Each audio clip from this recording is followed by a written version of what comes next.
ऐसी वीडियो रोज देखने के लिए आप मेरी वीडियो को लाइक करें, इस पे कमेंट करें और अपने दोस्तों के साथ शेयर करें। और हाँ, अगर आप इस चैनल पे नए हैं तो इसे सब्सक्राइब करना ना भूलें। कहानी है, एक लड़की को देखा तो ऐसा लगा। 1396 से आगे की कहानी। अनिका एक पल रुककर बालकनी की ग्रिल को पकड़कर वहां से बाहर की तरफ खुले में देखते हुए कहती है, इसके अलावा भी तुम्हें एक बहुत जरूरी काम करना होगा। ऐसा कहकर अनिका प्रीति को वह सारी बात कह सुनाती है कि प्रीति को आगे क्या करना है। अब तक प्रीति ने पूरी तरह से अपनी भावनाओं पर नियंत्रण पा लिया था। वह परेशान होते हुए अनिका से कहती है, दीदी यह आप क्या कह रही हैं? फिर कुछ सोचने के बाद लगभग गिड़गिड़ाते हुए अनिका से कहती है, आप जो कहेंगे मैं वही करूंगी, लेकिन यह सच में भी बहुत मुश्किल होगा। दो प्यार करने वालों को एक दूसरे के आंखों के सामने रहने के बाद भी उन्हें दूर होने का भी एहसास दिलाते रहना, मुझे यह बड़ी नाइंसाफी महसूस हो रही है। मुझे मालूम है ऐसा करने के पीछे कोई न कोई बड़ी वजह जरूर होगी और सही समय आने पर वह मुझे पता भी चल जाएगी। फिर भी फिलहाल मुझे यह सोच सोचकर बहुत ही दर्द महसूस हो रहा है। तब उन पर क्या बीतेगी? वह आपकी बेस्ट फ्रेंड है। आपके बेस्ट फ्रेंड के साथ कोई ऐसा कैसे कर सकता है? अभी प्रीति अपना रोना रो ही रही थी कि इतने में अनिका उसकी तरफ देखती है और हल्की सी मुस्कान देती है। फिर अपने दाएं हाथ की बीच की 3 उंगलियों से प्रीति के माथे पर सामने की तरफ से हल्की सी टपली देती है और उसे यूं ही बोलते हुए छोड़कर वहां से चली जाती है। कुछ ही देर में अनिका नीचे ग्राउंड फ्लोर पर सभी मेहमानों के पास पहुंच जाती है। इस वक्त निपुण अपनी जगह पर खड़े होकर अपनी चोर निगाहों से चारों ओर रोहित मारवा को ढूंढ रही थी। तभी उसे रोहित मारवा दिखाई देता है। रोहित मारवा उन सभी से काफी दूर करण गुलेरिया और किशन मल्होत्रा के साथ बैठा हुआ था। तभी अचानक से रोहित की निगाहें किसी एक तरफ टिक जाती है और रोहित के चेहरे पर मुस्कुराहट आ जाती है। जिस तरफ रोहित टकटकी लगाकर देख रहा था, निपुण अपनी भौंवी चढ़ाकर उसे और पलट कर देखती है। उसे सामने से व्हाइट इनर के साथ ब्लैक ट्रैक सूट और व्हाइट स्पोर्ट शूज में एक लड़की आती हुई दिखाई देती है। गोरा रंग, उस पर से लाल लाल और गुलाब की पंखुड़ियों जैसी गुलाबी होंठ, लंबे खूबसूरत पलकों के साथ बड़ी बड़ी काली आंखें, घने लंबे रेशम जैसे काले बाल, जिसकी उम्र 22-23 वर्ष से अधिक की नहीं थी। इस लंबी पतली खूबसूरत लड़की का फिगर ऐसा था कि ट्रैक सूट की भी कीमत बढ़ गई थी। बिना किसी एक्सप्रेशन के वह सामने से चली आ रही थी। तभी अचानक से उसकी दृष्टि उस तरफ जाती है जहां रोहित मारवा बैठा हुआ था और उसी की तरफ लगातार देखते हुए मुस्कुरा रहा था। तभी उस लड़की के चेहरे पर भी मुस्कान आ जाती है। इस लड़की के चेहरे की मुस्कुराहट पुराणों में वर्जित किसी अप्सरा की याद दिलाती थी कि कैसे स्त्री की खूबसूरती बड़े बड़े तपस्वी की दृष्टता को शिथिल करती है। जैसे ही भूमिका की निगाह अनिका पर पड़ती है, वह तुरंत ही बोल उठती है, देखो मेरी प्यारी भाभी अनिका भी आ गई। पास में ही खड़ी निपुण के कानों में जैसे ही भूमिका की आवाज पड़ती है, उसके दिमाग में भूमिका की कही हुई वह बात गूंजने लगती है।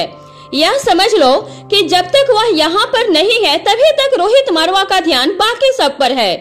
उनके आते ही रोहित का ध्यान सिर्फ मेरी भाभी पर ही होगा। फिर निपुण के मन में यह इच्छा होती है कि वह खुद अपनी आंखों से देखे कि भूमिका की बात में कितनी सच्चाई थी। यह सोचकर वह भूमिका की आंखों की तरफ देखती है कि अनिका किस ओर से आ रही है। भूमिका उसी ओर देख रही थी जिस ओर से वह खूबसूरत लड़की चली आ रही थी। फिर निपुण दोबारा से उसी ओर देखने लगती है।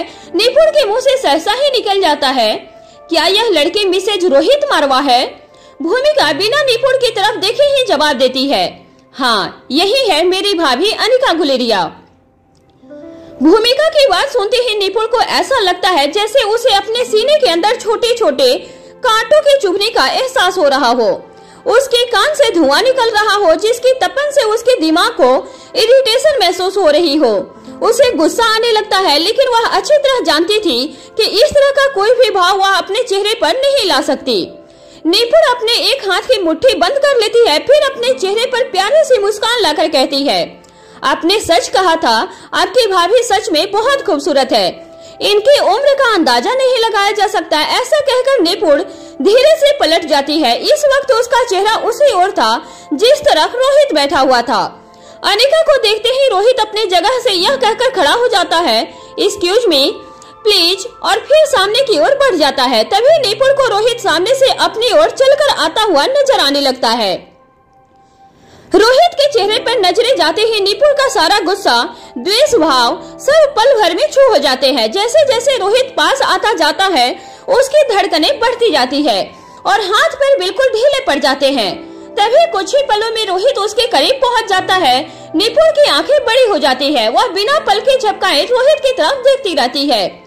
जैसे ही रोहित बिल्कुल उसके पास पहुंच जाता है उसकी धड़कनें रुक जाती है।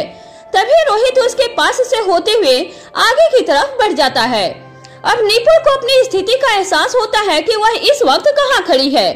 रोहित जाकर अनिका की तरफ अपना हाथ बढ़ा देता है। अनिका प्यारे से मुस्कान के साथ बड़े ही प्यार से अपना हाथ रोहित के हाथ में दे देती है। रोहित अनिका का हाथ अपने हाथ में लेकर धीरे धीरे इस तरह आगे बढ़ना शुरू कर देता है जैसे कोई राजकुमार अपनी राजकुमारी का स्वागत कर रहा हो। रोहित अनिका को लेकर हॉल के बीचों बीच आकर खड़ा हो जाता है। इस वक्त सभी की निगाहें इस खूबसूरत जोड़े की तरफ थी। अचानक से पूरे हॉल में खामोशी छा जाती है। फिर रोहित मरवा अनाउंसमेंट करते हुए कहता है, प्रियजनों, अब वक्त हो गया है। मुझे लगता है कि अब बिना और देर किए हमें आज का सेलिब्रेशन शुरू करना चाहिए। स्पोर्ट्स कॉम्प्लेक्स तक जाने के लिए बाहर गाड़ियां आप सभी का इंतजार कर रही है। मारवा हाउस के अंदर ही मुख्य मारवा हाउस बिल्डिंग से 500 मीटर की दूरी पर स्पोर्ट कॉम्प्लेक्स बनाया गया था। वैसे तो इसका स्ट्रक्चर ऐसा था जैसे कि इसे इंडोर गेम्स के लिए तैयार किया गया हो, पर आउटडोर गेम्स भी इसमें आसानी से खेली जा सकती थी। इसकी व्यवस्था भी इसमें बखूबी की गई थी। इस परिसर में एक साथ कई गेम खेली जा सकती थी। इसे मॉडर्न टेक्निक्स का इस्तेमाल करके बनाया गया था, जिसकी वजह से जरूरत पड़ने पर इसे एक बड़े हॉल में कन्वर्ट करके बड़े ही आसानी से किसी दूसरे अवसर के लिए भी इस्तेमाल किया जा सकता था। कई हजार लोग आसानी से इसमें बैठ सकते थे, पर आज के कंपटीशन में सिर्फ परिवार के ही लोग शामिल थे। तभी अर्जुन सिंह धीमी आवाज में निपुण मीना की तरफ देखते हुए हल्का सा भूमिका के कान की तरफ झुककर भूमिका से कहता है, मैंने जब इसे पहली बार देखा था तो मुझे लगा यह लड़की कितनी खूबसूरत है, बिल्कुल सपनों की शहजादी जैसी। जब उसे बात करते हुए पहली बार सुना तो एहसास हुआ इतनी मीठी बोली बोलने वाली आज के जमाने में कहाँ मिलेगी। जब स्टाफ के बाकी लोगों के साथ उसका सुशील व्यवहार देखा तो समझ आया मेरे परिवार को इसी सुशीला की जरूरत है। इसके स्टाइल को देखकर लगा मेरी पर्सनालिटी को यही 4 चांद लगा सकती है। फिर भूमिका की आंखों की तरफ देखते हुए कहता है, अच्छा है मैं इसके प्यार में नहीं पड़ा। फिर अपने चेहरे पर उदासी लाने का नाटक करते हुए भूमिका से पूछता है, क्या मुझे कभी कोई अच्छी लड़की मिलेगी? अर्जुन सिंह की बात सुनकर भूमिका की हंसी छूट जाती है। भूमिका को इस तरह हंसते हुए देखकर कौटिल्य के चेहरे पर भी बड़ी सी हंसी आ जाती है। वह खूब हंस लेने के बाद वह चुपचाप खड़ी हो जाती है। फिर भूमिका अर्जुन से कहती है, बिल्कुल इसी तरह कहीं कोई अच्छी लड़की किसी नालायक लड़की को देखकर कोस रही होगी और तुम्हें याद कर रही होगी। इस वक्त उसका अर्जुन कहाँ है? फिर अर्जुन को दिलासा देते हुए कहती है, तुम चिंता मत करो, तुम्हें वह जल्द ही मिल जाएगी। अर्जुन सिंह दोबारा से सामने की तरफ देखते हुए अपने दोनों हाथ मोड़कर बगल में दबाते हुए चेहरे पर उदासी लाकर कहता है, काश कि तुम दोनों की शादी होने से पहले मिल जाए। उसकी बात सुनकर कौटिल्य और भूमिका उसकी तरफ देखने लगते हैं।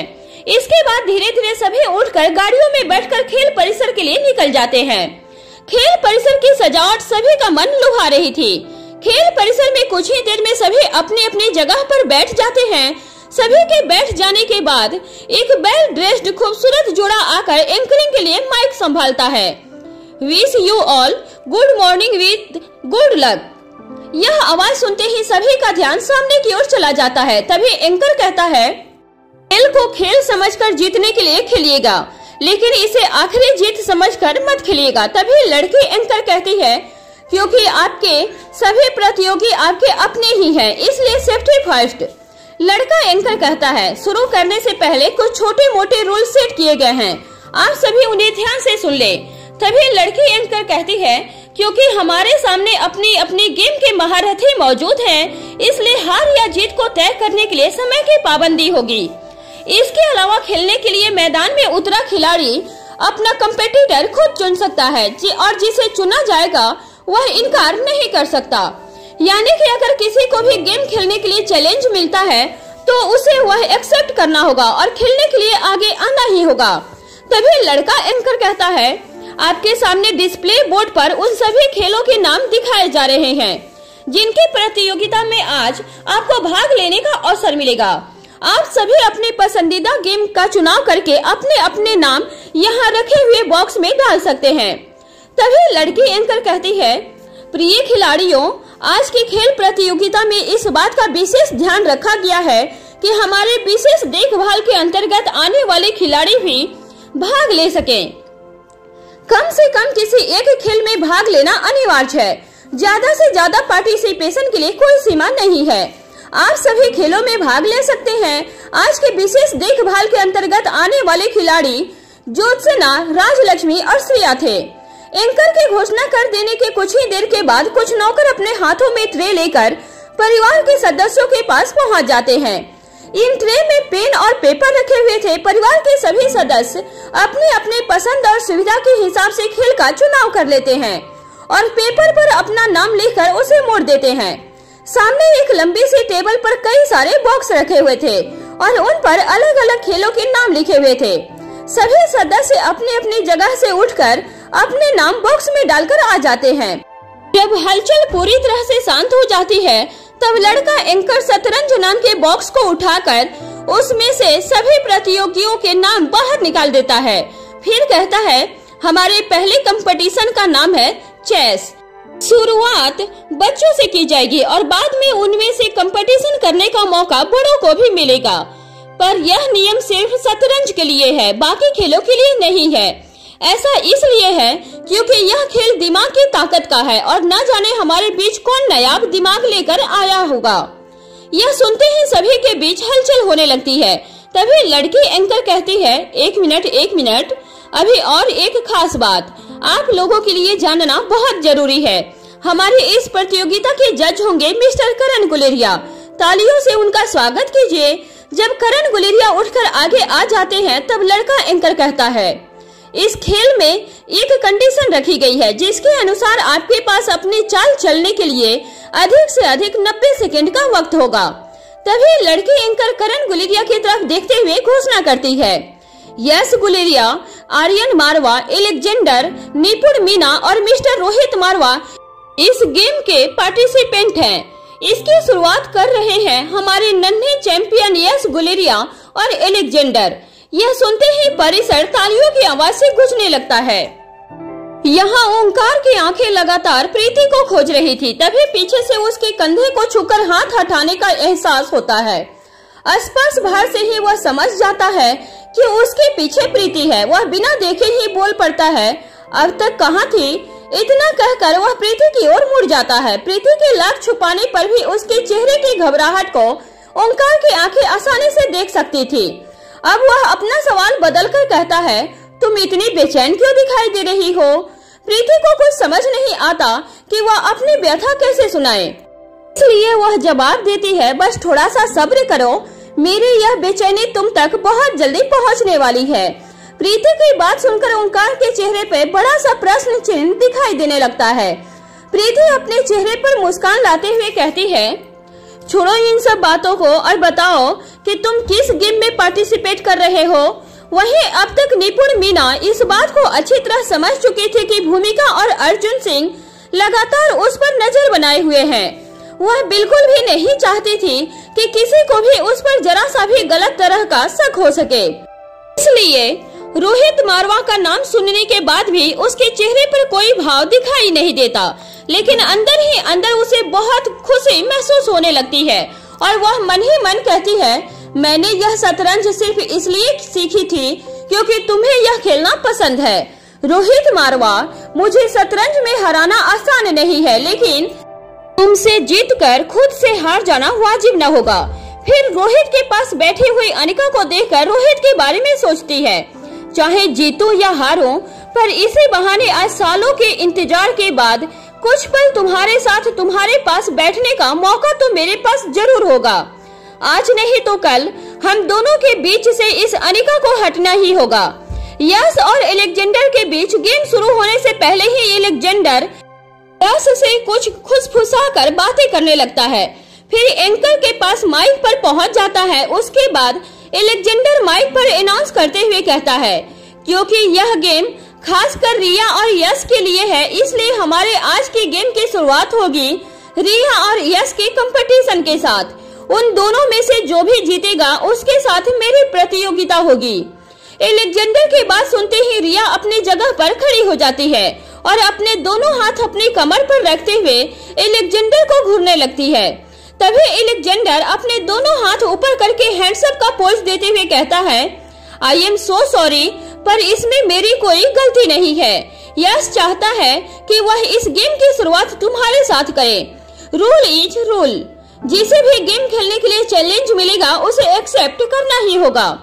इसके बाद वह कंपटीशन रिया और यश के बीच शुरू होता है। रिया और यश दोनों अपनी अपनी पोजीशन लेकर अपनी अपनी चेयर पर बैठ जाते हैं।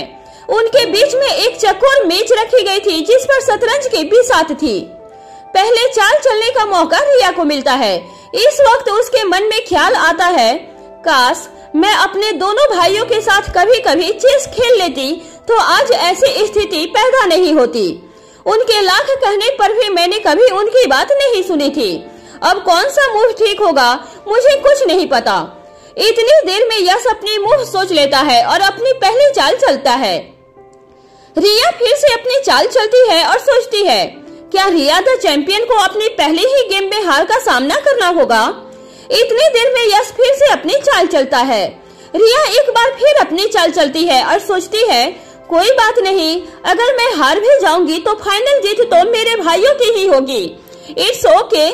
यश एक और चाल चलता है। रिया उसके जवाब में अपनी चाल चलती है और फिर से सोचती है, लेकिन यह कंपटीशन तो मेरे और यश के लिए ही था। मैं कैसे प्रूव करूंगी मैं यश से किसी भी तरह कम नहीं हूँ। इसके बाद यश अपनी चाल चलता है और रिया अपनी चाल चलने के साथ साथ दिमाग में बहुत कुछ सोचती रहती है। थोड़ी देर में ही यश रिया को हरा देता है। यश की जीत का सभी लोग तालियों से स्वागत करते हैं और रिया अपना छोटा सा मुंह लेकर वहाँ से वापस जाने लगती है। तभी करण गुलेरिया रिया के सिर पर हाथ रखते हुए कहते हैं, कोई बात नहीं बेटा, यह तुम्हारा गेम नहीं है। करण की बात सुनकर रिया के चेहरे पर मुस्कुराहट आ जाती है और वह वहाँ से वापस चली जाती है। लेकिन उसके दिमाग में अनिका की कही हुई बात गूंजने लगती है, असली विजेता वही होता है जो सामने वाले को उसी की ही गेम में हरा दे। वैसे तो हार बर्दाश्त करना रिया के स्वभाव में नहीं था, लेकिन आज उसी के घर में यह फंक्शन था, इसलिए वह बहुत जल्दी ही खुद के ऊपर नियंत्रण कर लेती है और खुशी खुशी आगे की गेम को एंजॉय करने लगती है। करण गुलेरिया के इशारे पर एंकर यश को फर्स्ट राउंड का विनर घोषित कर देता है और अलेक्जेंडर को दूसरे राउंड के लिए इनवाइट करती है। अब यह गेम यश और अलेक्जेंडर के बीच शुरू हो जाती है। रिया को जानबूझकर हार के सामने खड़ा करना यह अलेक्जेंडर की स्ट्रेटजी थी, लेकिन फिर भी भाई होने के नाते उससे खुद ही अपनी बहन की हार बर्दाश्त नहीं हो रही थी। वह यश को हराकर अपनी बहन की हार का बदला लेने के लिए पूरी तरह से तैयार था। परिसर में लगी हुई बड़ी बड़ी स्क्रीन्स पर यश और अलेक्जेंडर के हर मूव को स्पष्ट तौर पर देखा जा सकता था। पहली चाल यश चलता है, उसने अपनी चाल चलने के लिए एक पल भी नहीं सोचना पड़ता। फिर अलेक्जेंडर अपना पूरा वक्त लेकर अपनी चाल चलता है। यश को अपनी चाल चलने के लिए इस बार भी 30 सेकंड भी नहीं सोचना पड़ता। तभी ऑडियंस के बीच में बैठा हुआ सिद्धार्थ गुलेरिया मुट्ठी बनाकर अपने हाथ को नीचे झटकते हुए कहता है, इसे बिल्कुल भी सब्र नहीं, कोई काम को तसल्ली से करना चाहिए। तभी नंदिनी मुस्कुराकर सिद्धार्थ से कहती है, अपने पापा पर गया है तो तसल्ली कहाँ से आएगी। अलेक्जेंडर अपनी नजरें पूरी तरह से मोहरे पर गड़ाए हुए था और अपने दिमाग में गणना कर रहा था कि किसकी चाल को चलने से उसका क्या परिणाम होगा। इस बार भी अपना पूरा वक्त लेकर अलेक्जेंडर अपनी अगली चाल चलता है। यश को इस बार भी उतना ही समय लगता है जितना पहले लगा था। तभी सिद्धार्थ अपनी जगह पर बैठे बैठे अपना एक हाथ आगे करते हुए फिर से कहता है, यह कैसे खेल रहा है, इसे यह चाल नहीं चलनी चाहिए थी, हाथी को बढ़ाना चाहिए था। इसी वक्त एलेक्जेंडर और यश की गेम आगे बढ़ती रहती है और सिद्धार्थ अपनी जगह पर बैठे बैठे मचलता रहता है। अंत में नंदिनी सिद्धार्थ से कहती है, बच्चों की गेम में तुम क्यों इतने उतावले हो रहे हो? अगर खेलने का इतना ही मन कर रहा है तो जाकर अपना नाम दे दो। नंदिनी की बात सुनकर सिद्धार्थ एकदम शांत हो जाता है और लगातार नंदिनी की तरफ देखने लगता है, जैसे मन ही मन कुछ सोच रहा हो। सिद्धार्थ की इस स्थिति पर नंदिनी की हंसी छूट जाती है। सिद्धार्थ समझ जाता है कि नंदिनी उसकी खिंचाई कर रही है। नंदिनी के हंसते ही आसपास मौजूद बाकी सब भी हंसने लगते हैं। सिद्धार्थ को भी खुद पर हंसी आने लगती है, वह भी मुस्कुराते हुए बैठ जाती है। यह खेल थोड़ी ही देर के बाद सिमट जाता है और अब एलेक्जेंडर और आर्यन के बीच नए बिसात को सजाया जाता है। शतरंज दोनों ही भाइयों का मनपसंद खेल था, लेकिन आज समस्या यह थी कि उन्हें समय सीमा के हिसाब से अपनी चाल चलनी थी।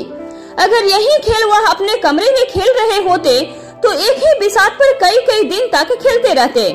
आज यह तो तय था कि एक चाल को चलने के लिए कितना वक्त लिया जा सकता है। साथ में यह भी तय कर दिया गया था कि वह अधिकतम कितनी देर तक खेल सकते हैं। दोनों को खेलते हुए देखकर बड़ों को भी हैरानी हो रही थी। दोनों ही इतनी सोच समझकर अपनी अपनी चाल चल रहे थे, जैसे ही दो मंझे हुए खिलाड़ी साधनों का अनुभव लेने के बाद खेल रहे हो। उन दोनों की आंखें बिसात पर इस तरह गड़ी हुई थी जैसे पलकों की झपकने से मोहरें गायब हो जाती हैं। अंततः इस बार आर्यन विजयी घोषित होता है। आर्यन और एलेक्जेंडर के खेल को देखकर सभी लोग उनकी पूरी प्रशंसा करने लगे। मयूर मजाक करते हुए कहता है, अच्छा हुआ मैंने अपना नाम नहीं दिया, नहीं तो अपने ही भांजों से हार कर खुश होना पड़ता।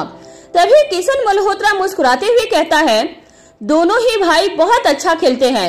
मुझे इस उम्र तक भी इतनी शतरंज नहीं आती। इन दोनों के गेम खेलने के तरीके से ही पता चलता है कि बहुत दूर की सोच रखते हैं। हाँ, एक बात तो है कि आर्यन एकदम रोहित पर गया है। इसी तरह से सभी टिप्पणी करने लगते हैं। यह रोहित मारवा के लिए प्राउड मोमेंट था। वह अपने प्यारे बेटे को प्यार जताने में काफी कंजूसी करता था, लेकिन उनकी हर सफलता रोहित के लिए बहुत मायने रखती थी। उनकी हर छोटी बड़ी सफलता रोहित को एक एक किले को फतह करने जैसी खुशी देती थी। इसके बाद आर्यन के साथ खेलने के लिए निपुण आगे आती है। फिर से नई बिसात लगाई जाती है। निपुण आर्यन से कहती है, पहले मुझे लग रहा था कि बच्चों के साथ खेलने में क्या मजा आएगा, लेकिन तुम दोनों भाइयों के गेम को देखकर अब मुझे लग रहा है कि मेरा किसी छोटे बच्चे के साथ सामना नहीं है, बल्कि मुझे एक सुलझे हुए मंझे खिलाड़ी के साथ खेलने का मौका मिल रहा है। God bless you. मैं तुम दोनों से बहुत इम्प्रेस हुई। चलो अब शुरू करते हैं। इस बार खेल पहले से भी ज्यादा रोमांचक हो चुका था। आर्यन ने निपुण की कई मोहरें काट दी थी, लेकिन फिर भी निपुण का खेल आर्यन से काफी बेहतर था और अंततः अपनी कुछ मोहरों को बलिदान करके निपुण जीत जाती है। रोहित मारवा और अनिका दोनों भाइयों को खेलते हुए बहुत बार देख चुके थे, लेकिन जब आर्यन और निपुण की आपस में प्रतियोगिता शुरू होती है तब वह दोनों ही उन दोनों को गेम खेलते ही बड़े ध्यान से देख रहे थे। किसी के दिमाग को कैसे पढ़ा जाता है यह रोहित मारवा से बेहतर और कौन ही जान सकता था। निपुण को खेलते हुए देखकर रोहित अच्छी तरह समझ गया था कि उसे जीत कैसे हासिल करनी है। माइक पर यह अनाउंस होता है कि निपुण मीना विजेता है और अब अगली प्रतियोगिता निपुण मीना और मिस्टर रोहित मारवा के बीच होगी। यह सुनते ही निपुण मीना का चेहरा एकदम लाल हो जाता है। उसकी धड़कनें जोर जोर से लेकिन धीमी गति से धड़कने लगती है।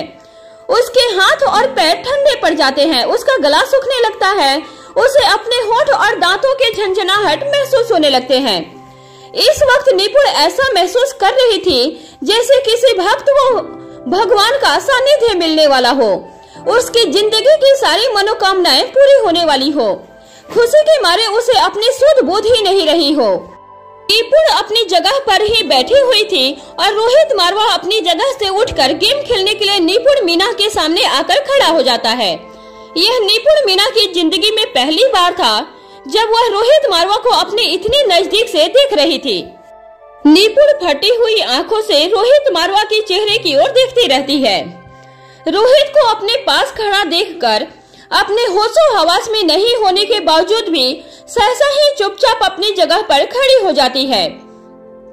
रोहित का व्यक्तित्व ही ऐसा था कि सामने वाला ना चाहे तो भी उसे रिस्पेक्ट दिए बिना नहीं रह सकता था। रोहित मारवा निपुण मीना के चेहरे के हाव भाव को देखते हुए अपने सामान्य स्वर में बिना किसी एक्सप्रेशन के पूछता है, आर यू ओके निपुण मीना? रोहित के ऐसा पूछते ही निपुण के दिल की धड़कन अपनी सामान्य गति से तेज हो जाती है और वह धीरे धीरे अपनी संवेदना में वापस लौटने लगती है। उसके बाद मुस्कुराकर अपनी गर्दन हिलाते हुए मीठी सी आवाज में कहती है, जी मैं बिल्कुल ठीक हूँ। निपुण की इस हरकत को देखकर सभी ने यही समझा कि द बिजनेस टाइकून रोहित मारवा के व्यक्तित्व का प्रभाव ही ऐसा है कि किसी के भी हाथ पैर ठंडे पड़ जाएं। तभी क्रिस धीमी आवाज में सनी से कहता है, जीजा जी को आधी जीत तो हासिल हो गई है, भला यह निपुण उन्हें कैसे ही हरा पाएगी जो उन्हें देखकर ही हार गई हो। इस वक्त क्रिस और सनी दोनों एक साथ सनी के लिए तैयार किए गए मॉडल में बैठे हुए थे। किसी भी तरह के मॉडल को ड्राइव करना क्रिस के लिए खिलौने के खेलने जैसा था, इसलिए वह सनी के साथ ही था ताकि उसे चलाने के लिए सनी को किसी तरह का स्ट्रेस ना हो। क्रिस की बात सुनकर सनी के चेहरे पर मुस्कान आ जाती है, क्योंकि वह सिर्फ और सिर्फ अपने भाई और भतीजे की जीत चाहता था। लेकिन इस तरह किसी पर कमेंट करना क्रिस के स्वभाव में नहीं था। बेशक सनी इस बात को भी ना ही समझ पाया, लेकिन यह स्पष्ट था कि कुछ तो ऐसा जरूर था कि क्रिस के मुंह से ऐसी कोई बात निकली हुई है। वह एक ब्रांड माइंडेड लड़का होने के साथ साथ जियो और जीने दो की विचारधारा में विश्वास रखता था। वहीं कौटिल्य के एक तरफ अर्जुन और दूसरी तरफ भूमिका बैठी हुई थी। कौटिल्य बारी बारी से दोनों के चेहरे की ओर देखते हुए कहता है, क्या तुम लोगों को लगता है कि निपुण मीना को यहाँ बुलाकर ठीक किया है? भूमिका अपने एक हाथ को हल्का सा ऊपर उठाकर वापस नीचे करते हुए कहती है, चिल कौटिल्य, चिंता की कोई बात नहीं है। निपुण जैसी लड़कियां उसके लिए सिर पटक कर भी मर जाएं, तो भी उस पर कोई फर्क नहीं पड़ेगा। कौटिल्य अपने चेहरे पर चिंता का भाव लाते हुए कहता है, मैं रोहित मारवा की नहीं, निपुण मीना की चिंता कर रहा हूँ। कहीं तुमने उसकी कब्र मारवा हाउस में खोदने के लिए तो उसे यहाँ नहीं बुलाया है? कौटिल्य की बात सुनकर भूमिका और अर्जुन दोनों उसके चेहरे की ओर देखने लगते हैं, फिर आपस में एक दूसरे की शक्ल देखते हैं और एक साथ हंस पड़ते हैं। तभी अर्जुन कहता है, यह उसके कर्म और उसकी किस्मत है। फिर भूमिका अपने चेहरे पर सामान्य भाव लाते हुए कहती है, तुम अच्छी तरह जानते हो रोहित लड़कियों की बहुत रिस्पेक्ट करता है, पर जो जिस लायक है उसे वह मिलकर ही रहेगा। हमारे लिए यह जानना बहुत जरूरी है कि उस निपुण मीना के दिमाग में क्या चल रहा है। हमें जल्द से जल्द यह पता लगाना ही होगा कि वह वही है जो हमें दिखाई दे रही है या फिर उसकी कोई दूसरी पर्सनालिटी भी है। ऐसा कहने के बाद भूमिका अपनी जगह से खड़े होते हुए कहती है, मैं बस अभी आती हूँ। भूमिका के जाने के बाद कौटिल्य अर्जुन से कहता है, तुमने मुझसे कहा था कि मैं तुम्हें अपना दोस्त समझूं। इसी दोस्ती के नाते मैं अगर तुमसे कुछ पूछूं तो क्या तुम सच सच बताओगे? अर्जुन कहता है, जरूर बताऊंगा, पूछो पूछो, क्या पूछना चाहते हो? कौटिल्य कहता है, इस निपुण मीना को यहाँ लाने के पीछे भूमिका के दिमाग में चल रही असली वजह जानना चाहता हूँ। अर्जुन कहता है, क्या तुमने इस बारे में भूमिका से कुछ नहीं पूछा? कौटिल्य जवाब देता है, भूमिका से पूछा भी और भूमिका ने जवाब भी दिया, लेकिन उसका दिया हुआ जवाब सच तो है लेकिन पूरा नहीं है। मैं तुमसे पूरा सच जानना चाहता हूँ। अर्जुन कहता है, दोस्त, मैं कभी भूमिका से ज्यादा सवाल नहीं करता। भूमिका मेरी बहुत अच्छी दोस्त है और हमेशा से ही वह जितना कह देती है उसे आंखें बंद करके पूरा कर देने में मुझे बड़ा सुकून मिलता है। फिर हंसते हुए कहता है, तुम मेरी बात का यकीन नहीं मानोगे, लेकिन जो वजह भूमिका तुम्हें बता कर गई है मुझे वह भी नहीं मालूम। अर्जुन की बात सुनकर कौटिल्य का चेहरा उतर जाता है। यह पहली बार था जब उसे अर्जुन से अजीब सी चिढ़ होती है। अर्जुन सिंह सिर्फ नाम का पुलिस वाला नहीं था, उसके अंदर एक अच्छे पुलिस वाले के सभी गुण थे। उसे कौटिल्य के मन की बात को समझने में जरा भी देर नहीं लगती। वह कौटिल्य के कंधे पर हाथ रखते हुए झट से कहता है, अपने दिमाग को ज्यादा दौड़ाने की जरूरत नहीं है, और अगर दौड़ाना ही चाहते हो तो उस तरफ दौड़ाओ जिस तरफ दौड़ाना चाहिए। भूमिका सिर्फ मेरी बेस्ट फ्रेंड है और मैं भूमिका का सिर्फ एक अच्छा दोस्त हूँ। मेरी भूमिका से सवाल नहीं करने के पीछे एक बड़ी वजह यह है कि भूमिका एक बेस्ट ऑफिसर है। वह जो भी करती है बहुत दूर की सोच रख कर करती है और सही करती है। दोस्त, वैसे भी यह बताएं या ना बताएं, सब कुछ आंखों के सामने ही होना है।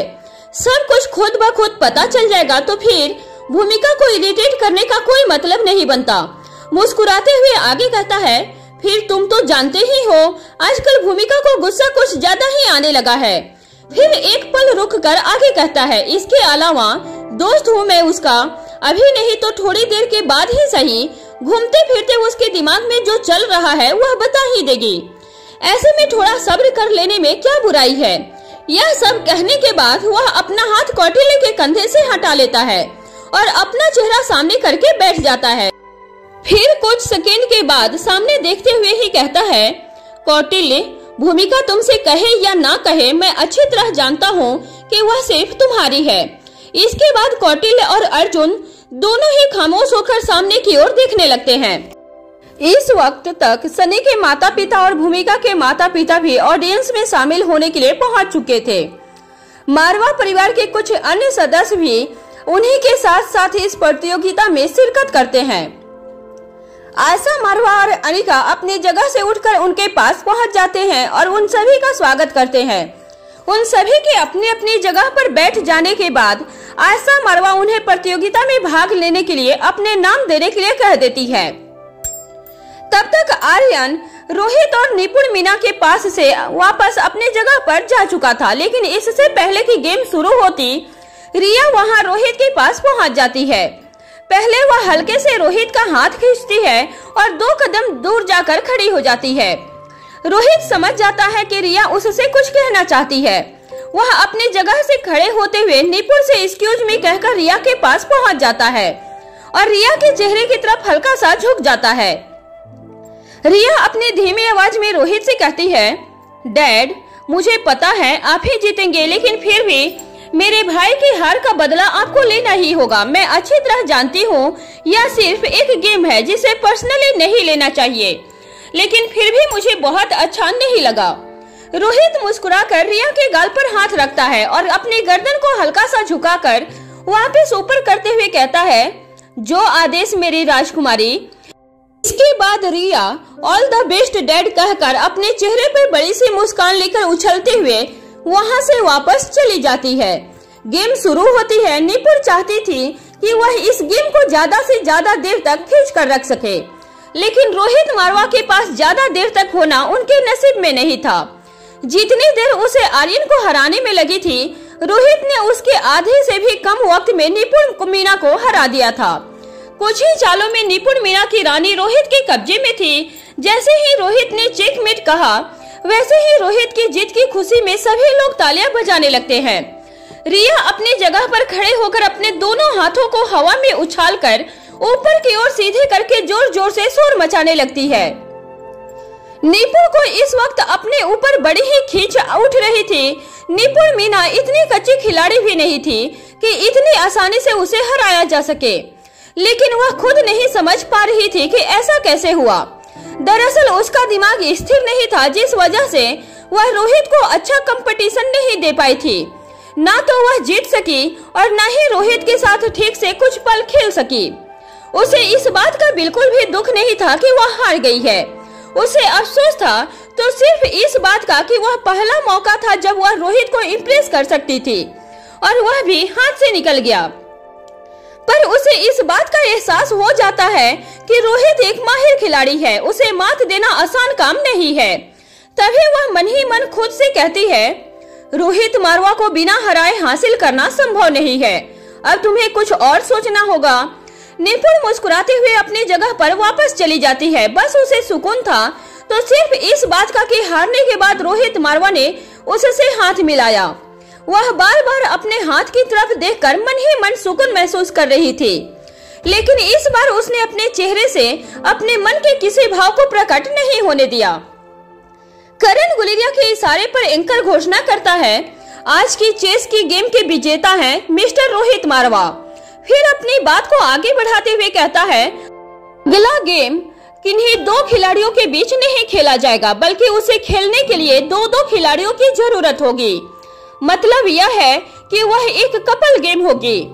यह एक नई तरह का नया एंटरटेनमेंट साबित होगा, इसलिए आप सभी जल्दी से अपने अपने पार्टनर को ढूंढ लीजिए। इस गेम से यह पता चल जाएगा कि हमारे बीच मौजूद किन जोड़ों के बीच में जबरदस्त ट्यूनिंग है। यहाँ कौन कौन से जोड़े ऐसे हैं जो मेड फॉर ईच अदर हैं। तभी एंकर स्क्रीन की तरफ उंगली करते हुए कहती है, आप सभी इस प्रेजेंटेशन को देखकर आसानी से समझ सकते हैं कि इस गेम को कैसे खेलना है। आपको आपके पार्टनर को अपनी तरफ चेहरा करके अपने पैरों पर खड़ा करना है। आपके दाएं पैर पर उसका दायां पैर और बाएं पैर पर उसका बायां पैर होगा। उसके बाद आपको अपने टारगेट तक जाना है। जो अपने टारगेट तक पहले पहुंचेगा वही रखे हुए सामान C1 पहले को सबसे पहले सुलझा लेगा। वही होगा इस गेम का विजेता जोड़ा। तभी लड़का एंकर कहता है, यह इतनी आसान नहीं होने वाली है जितनी सुनने में लग रही है। आपको आपके पार्टनर को थामकर चलते हुए हर थोड़ी दूर पर बंधी गई पतली तार को बिना टच किए, बिना अपने पार्टनर को खुद से अलग किए पार करना होगा। तभी लड़की एंकर कहती है, एक या दो नहीं, पूरे 6 तार बांधे गए हैं जो आपको पार करने हैं। जिन जोड़ों के बीच सबसे अच्छा तालमेल होगा वही इसे पूरा कर पाएगा। तो गाइज, ऑल द बेस्ट। कुछ देर तक इस गेम को खेलने के लिए कोई भी उठकर सामने नहीं आता है। सभी बैठे बैठे एक दूसरे की शक्ल देखने लगते हैं। तब रिया माइक पर आ जाती है और कहती है, mom and dad please come on. मामू और मामी, नानू और नानी, चाचू चाची, दादू दादी प्लीज कम ऑन। रिया के बुलाने पर रोहित अपनी जगह से उठता है और अनिका की तरफ अपना हाथ आगे बढ़ा देता है। अनिका अपना हाथ रोहित के हाथ में दे देती है। रोहित और अनिका अपनी जगह से उठकर बाहर आ जाते हैं। जब रोहित और अनिका के अलावा कोई और नहीं उठता तब रिया कहती है, इसे थोड़ा और आसान कर देते हैं। आप सभी अपना अपना पेयर अपनी मर्जी के हिसाब से बना सकते हैं, पर कम से कम गेम खेलने के लिए आगे आना तो बनता है। अभी अनिका रिया के पास पहुंच जाती है और पेपर पर कुछ लिखकर एंकर को पकड़ा देती है। एंकर कहती है, हमारे पास कुछ जोड़ों के नाम आ चुके हैं। नंदिनी गुलेरिया और सिद्धार्थ गुलेरिया पार्टनर होंगे। इसके अलावा भूमिका मारवा के साथ मिस्टर कौटिल्य, डॉक्टर प्रीति के साथ मिस्टर ओंकार गुलेरिया, निपुण मीना के साथ मिस्टर अर्जुन सिंह साझेदारी करेंगे। इसके बाद लड़का एंकर कहता है, क्योंकि यह सिर्फ फन के लिए है, इसलिए जिसके पास पार्टनर नहीं है वह बच्चे, जवान या सबसे जवान में से किसी को भी अपना पार्टनर बना सकते हैं। यह सुनते ही रिया दौड़ते हुए मयूर के पास पहुंच जाती है और उसका हाथ पकड़ते हुए कहती है, मामू चलिए, मैं आपके पार्टनर बनूंगी, क्योंकि मेरा वेट कम है, इसलिए देखना हम ही जीतेंगे। रिया की बात सुनकर मयूर के आसपास मौजूद सभी लोग हंसने लगते हैं। इससे पहले कि मयूर मना कर पाता, राजलक्ष्मी कहती है, हाँ मयूर, तुम्हें जाना चाहिए। मुझे सोचकर ही बहुत अच्छा लग रहा है। देखने में कितना मजा आएगा। मयूर के लिए पहले ही रिया की बात को टालना मुश्किल था। अब वह इस हालत में राजलक्ष्मी की किसी भी बात के लिए मना नहीं करना चाहता था, इसलिए वह मुस्कुराकर रिया की तरफ देखता है और गर्दन हिलाकर खड़ा हो जाता है। फिर उसका हाथ पकड़कर आगे चला जाता है। तभी श्वेता अंजलि और किशन मल्होत्रा से कहती है, मम्मी पापा हैव फन, आप लोगों को भी जाना चाहिए। तभी अंजलि कहती है, अगर तुम्हारे पापा का बैलेंस बिगड़ गया और उन्होंने मुझे नीचे गिरा दिया तो आगे क्या होगा, यह तुम जानती ही हो। नहीं नहीं, मुझे माफ करो, यह गेम बच्चों के लिए है। तुम भी अपना कोई पार्टनर ढूंढकर ज्वाइन कर लो। जैसे ही अंजलि ने पार्टनर का नाम लिया, श्वेता के चेहरे के आगे लक्ष्य का मुस्कुराता हुआ चेहरा घूमने लगा। उसे महसूस हुआ कि जैसे वह लक्ष्य से दूर होकर उसे मिस कर रही है। कहते हैं, जब कोई सच्चे मन से हमें याद करता है तो वह एहसास हम तक पहुंच जाता है। वहां कहीं दूर अपने केबिन में लक्ष्य रिक्लिंग चेयर पर बैठा अपने मोबाइल में श्वेता की फोटो को देख रहा था। फिर अपनी जगह से खड़े होकर श्वेता को याद करके बेचैन होकर इधर से उधर घूमने लगता है। बस यह उसी के याद करने का भी असर था जो श्वेता को यहाँ मारवा हाउस में परेशान कर रहा था। श्वेता खुद ही अपने हाथ से अपने माथे पर तपली देती है और सामने की तरफ देखने लगती है। बड़ों को देखकर बच्चे भी मस्ती करने के लिए पहुंच जाते हैं। यश पिंकी का हाथ पकड़ता है और कहता है, तुम मेरी प्यारी बहन हो और तुम मुझे मना नहीं कर सकती। इस गेम को खेलने के लिए तुमसे हल्का फुल्का यहाँ कोई और नहीं है। ऐसा कहकर वह उसे खींचते हुए अपने साथ लेकर जाता है। सभी को मस्ती के मूड में देखकर अलेक्जेंडर आर्यन की तरफ देखता है और कहता है, क्या तुम मेरा वेट उठा पाओगे? अलेक्जेंडर कहता है, चलो ट्राई करते हैं। ऐसा कहकर दोनों भाई भी वहां पहुंच जाते हैं। बड़ों को देखकर सबके मन में जैसे रोमांस पैदा हो रहा था, वैसे ही बच्चों को देखकर सभी में कौतूहल मच जाता है। किसी के चेहरे पर बड़ी सी मुस्कान तो किसी के चेहरे पर हंसी दिखाई देने लगती है। सभी ने अपने अपने जूते उतार दिए थे। मयूर ने रिया को अपने पैरों पर खड़ा किया और उसके दोनों हाथों की हथेलियों को अपने हाथों में पकड़कर बैलेंस बनाया। बिल्कुल इसी तरह अलेक्जेंडर और आर्यन ने, यश और पिंकी ने तथा अर्जुन सिंह और निपुण ने भी एक दूसरे के साथ साझेदारी शुरू की। वहीं अनिका ने रोहित के पैरों पर अपने पैर रखे और अपनी दोनों बाहें उसके गले में डाल दी। रोहित ने अपने हाथ अनिका के कमर में डाल दिए और उसे अपनी तरफ खींच लिया था। अनिका ने रोहित को अपनी मोटी मोटी आंखें दिखाई तो रोहित ने जवाब में मुस्कुराहट के साथ उसे फिर से और भी ज्यादा कस लिया था। अब रोहित का दायां हाथ अनिका के कमर के पीछे था और बायां हाथ उसे सहारा देने के लिए कंधों के पीछे था। इस बार अनिका को रोहित की इस हरकत पर हंसी आ गई थी। वह अच्छी तरह जानती थी कि रोहित को किसी से भी कोई फर्क नहीं पड़ता था। वह यह मौका बिल्कुल भी छोड़ने वाला नहीं था। कुछ इसी तरह की पोजीशन भूमिका और कौटिल्य ने, पृथ्वी और ओंकार ने, नंदिनी और सिद्धार्थ ने भी ले ली थी। कुछ ही मिनटों में सीटी की आवाज के साथ यह गेम शुरू हो जाती है। सभी अपने अपने पार्टनर के साथ आगे बढ़ना शुरू कर देते हैं। रोहित और अनिका को देखकर ऐसा लग रहा था जैसे रोमांस करने के लिए एक दूसरे की बाहों में खो गए हो। वह दो न होकर एक ही हो। वहीं ओंकार और प्रीति को देखकर ऐसा लग रहा था जैसे सालों साल डांस करने के लिए एक दूसरे के साथ पार्टनरशिप कर रहे हो। वहीं कौटिल्य और भूमिका को देखकर एहसास होता था जैसे एक फौजी अपने दूसरे घायल फौजी साथी को हर कीमत पर बचाकर ले जाने के लिए तत्पर हो। रोहित लगातार मुस्कुराते हुए अनिका की आंखों में देख रहा था। अनिका भी बिना किसी हार या जीत के तनाव के रोहित की आंखों से अपनी आंखें मिलाई हुई थी। जैसे ही पहली तार आती है, रोहित बिना अपनी पलकें झपकाए और अपनी बिना नजरें अनिका के चेहरे से हटाए अनिका के दाएं कंधे पर अपनी उंगलियों से हल्की सी थपकी देता है। अनिका अपना पूरा वजन अपने बाएं पैर पर डाल देती है। रोहित अपना बायां पैर अनिका के दाएं पैर के साथ तार की दूसरी तरफ रख देता है। फिर अनिका की बाईं तरफ कमर पर थपकी देता है। अनिका अपना पूरा वजन अपने दाएं पैर पर डाल देती है। रोहित अपना दूसरा पैर भी तार को पार करते हुए आगे बढ़ जाता है। बिना किसी आवाज के, बिना कोई बात किए, जितनी आसानी से रोहित और अनिका इन्हें पार करके आगे बढ़ रहे थे, कोई भी ऐसा नहीं कर पाया था। उन्हें देखकर ऐसा बिल्कुल भी नहीं लग रहा था जैसे किसी ने दूसरे का वजन साथ रखा हो, बल्कि ऐसा लग रहा था जैसे दो शरीरों में एक ही आत्मा काम कर रही हो।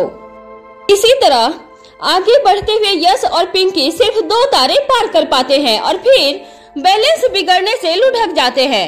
उसके बाद वह दोनों हंसते हुए खड़े होकर अपने सीट पर वापस लौट जाते हैं।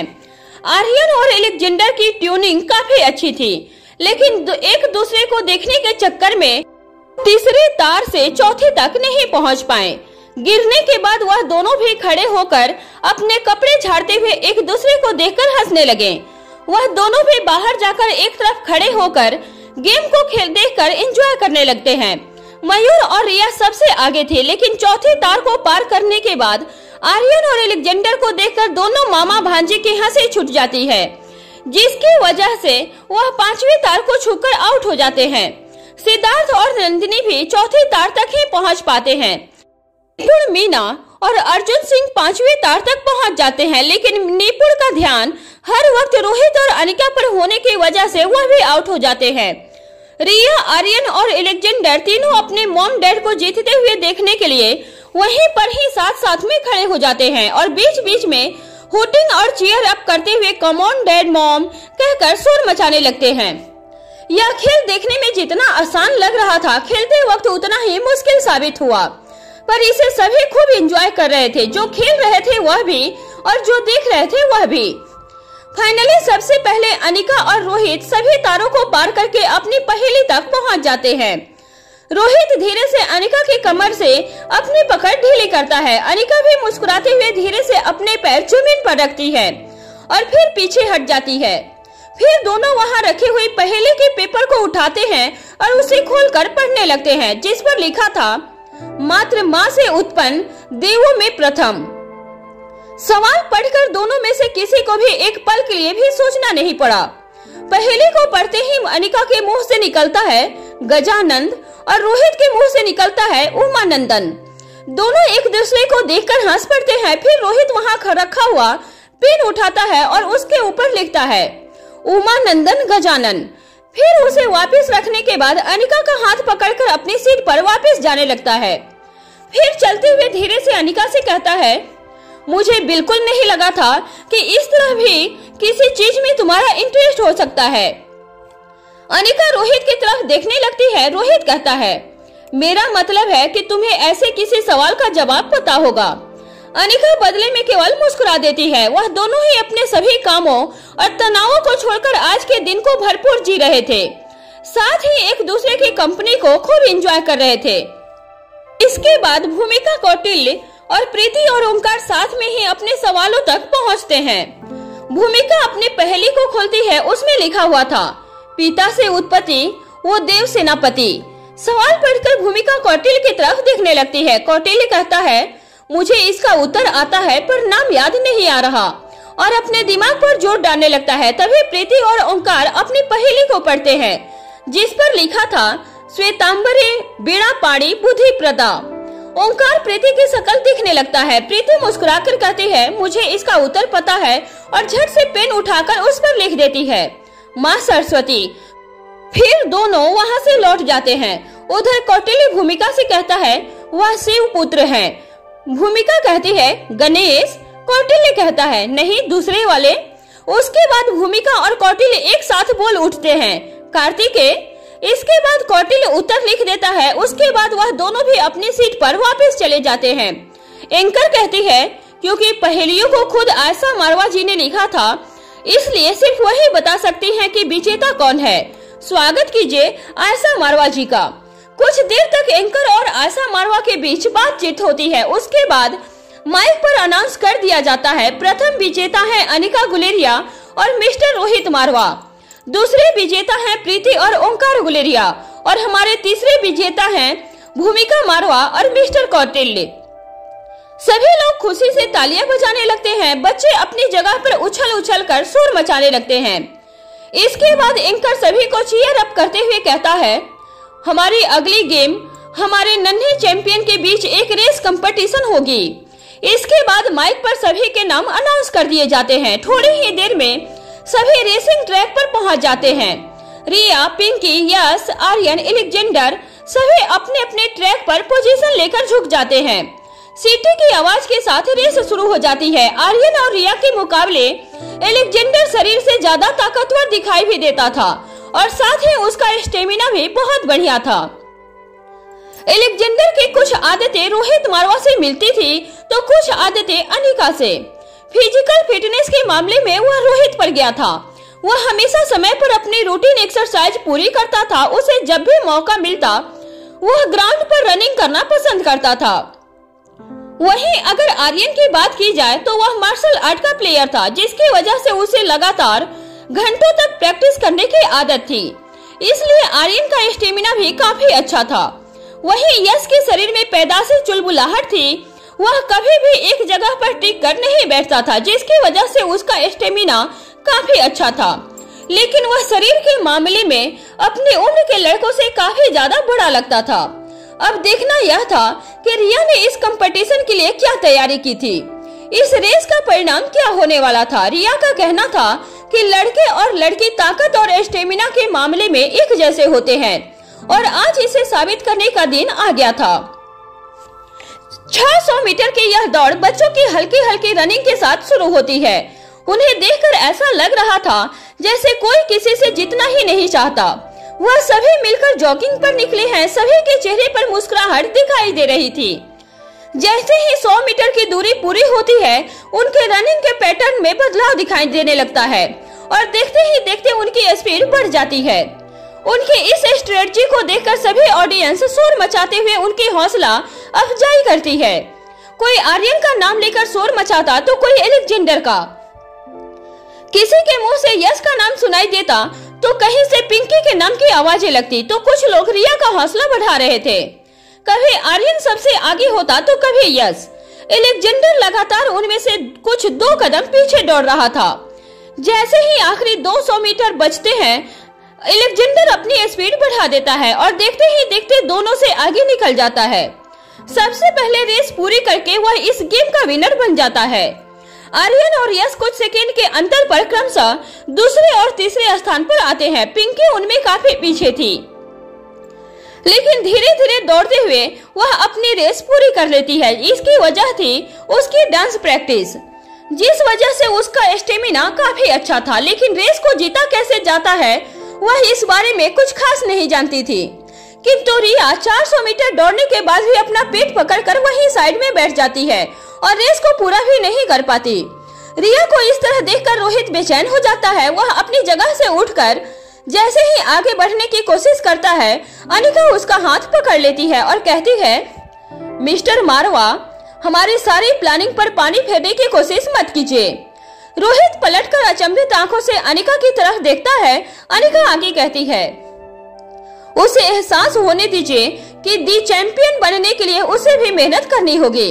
उसे आज ही यह पता चल जाए कि हार का स्वाद कैसा होता है, तो आने वाले कल में जीतने की आदत पड़ेगी। रोहित वापस अपनी जगह पर बैठते हुए अनिका से पूछता है, तो क्या यह सब सोच समझकर खास रिया के लिए प्लान किया गया था? अनिका जवाब देती है, हाँ। रोहित बेचैन होकर पलटकर कहता है, जिसके पास अनिका गुलेरिया और रोहित मारवा जैसे मॉम डैड हो, उसे यह परेशानी उठाने की क्या जरूरत? रोहित के सवाल के बदले में अनिका एक और सवाल लेती है, तुम्हारे बेटों को स्ट्रांग होने की जरूरत क्यों है? रोहित जवाब देता है, इस अंपायर को संभालने के लिए उन्हें आने वाले कल की आज से ही तैयारी करनी होगी, क्योंकि इस दुनिया का सामना करना इतना आसान नहीं है। अनिका पलटकर जवाब देती है, तो क्या तुम्हारी बेटी कभी भी दुनिया के सामने खड़ी नहीं होगी? क्या उसे हमेशा ही खोल में रखोगे? और अगर किसी दिन उसका खुद इस सेल से बाहर निकलने का मन होगा, तब क्या करोगे रोहित? क्या तुम्हें लगता है कि उसे समझना आसान होगा? फिर रोहित की तरफ झुककर धीरे से कहती है, तुम्हारी बीवी की तरह बिना तुम्हें बताए चुपके से घर से बाहर निकल गई तब? यह सुनकर रोहित और भी अधिक अचंभे से अनिका की ओर देखता है। फिर अपनी आवाज को सामान्य करते हुए अनिका कहती है, यह भी छोड़ो, जैसे अनिका गुलेरिया हाउस छोड़कर तुम्हारे साथ मारवा हाउस आ गई, वैसे ही आने वाले कल में जब वह किसी के साथ चली जाएगी तब? फिर एक गंभीर बात को मजाक के अंदाज में कहती है, अपनी बीबी के मामले में सब रोहित मारवा तो नहीं हो सकते ना? रोहित बिल्कुल खामोश होकर अनिका की तरफ देखता रहता है। उसके पास कहने के लिए बहुत कुछ था, लेकिन वह इस वक्त अनिका की बात को समझने की कोशिश करता है। जब रोहित कुछ नहीं कहता तो अनिका रोहित के हाथ को अपने हाथ में लेकर कहती है, उसे स्ट्रांग बनने की जरूरत इसलिए और भी अधिक है क्योंकि वह अनिका गुलेरिया और रोहित मारवा की बेटी है। अनिका अपनी बात कहकर चुप हो जाती है और रोहित को सोचने लगता है। फिर कुछ पलों के बाद कहता है, तुम उसकी माँ हो और माँ अपने बच्चों के लिए जो भी फैसला लेती है बहुत सोच समझ कर लेती है। मेरी तकलीफ तुम्हारी तकलीफ से ज्यादा नहीं हो सकती। अगर हालात ऐसे हो गए हैं कि तुम्हें इस बारे में सोचना पड़ रहा है, तो तुमने जो भी फैसला लिया है वह सही ही होगा। फिर उदासी भरी आवाज से अनिका की आंखों में देखते हुए कहता है, लेकिन मैं रिया को ऐसी हालत नहीं देख सकता। रोहित की बात सुनकर अनिका को हंसी आ जाती है। उसका दिल चाहता था कि इस बात पर वह रोहित को अपने गले से लगा ले, लेकिन माहौल देखकर अपनी भावनाओं पर नियंत्रण रख लेती है। अपनी रेस पूरी करने के बाद अलेक्जेंडर हल्के हल्के कदमों से दौड़ते हुए रिया के पास पहुंच जाता है और उसे हाथ का सहारा देकर उठाते हुए मजाक में कहता है, मुझे आज ही पता चला कि रेसिंग ट्रैक पर बैठकर भी रेस जीती जा सकती है। अलेक्जेंडर की बात सुनकर रिया उसे गुस्से वाली नजरों से देखती है। फिर अलेक्जेंडर उसका गुस्सा भड़काने की कोशिश नहीं करता, क्योंकि रोहित आसपास भी मौजूद था और प्यार से उनकी तरफ हाथ बढ़ाते हुए कहता है, अच्छा ठीक है, नाराज मत हो, मेरे साथ चलो, मैं तुम्हें लेकर चलता हूँ। रिया जवाब देती है, मुझे नहीं चला जाता। एलेक्जेंडर पलटकर कहता है, ठीक है तो थोड़ी देर आराम कर लो, पर यहाँ बैठे बैठे खुद को अच्छी तरह देखो और अपनी स्थिति को भी समझो। शायद कुछ समझ में आ जाए। तुम लड़कों से मुकाबला करने चली थी, यहाँ तो पिंकी ने तुम्हें हरा दिया। रिया पहले ही गिल्ट में थी। इस वक्त एलेक्जेंडर की बात घाव पर नमक छिड़कने जैसी थी। वह एलेक्जेंडर को घूर कर देखती है, लेकिन फिलहाल वह कुछ भी बोलने की हिम्मत नहीं करती। वह मन ही मन सोचती है, जब मेरे गेम की बारी आएगी तब मैं सबको देख लूंगी। थोड़ी देर के बाद सभी वापस अपनी अपनी जगह पे पहुंच जाते हैं और एंकर अनाउंस करता है, हमारी अगली प्रतियोगिता के पार्टिसिपेंट्स के नाम है मिस श्रेया गुलेरिया, राजलक्ष्मी गुलेरिया और ज्योत्सना मेहता। यह सुनते ही वहां मौजूद सभी लोग एक दूसरे की शक्ल देखने लगते हैं।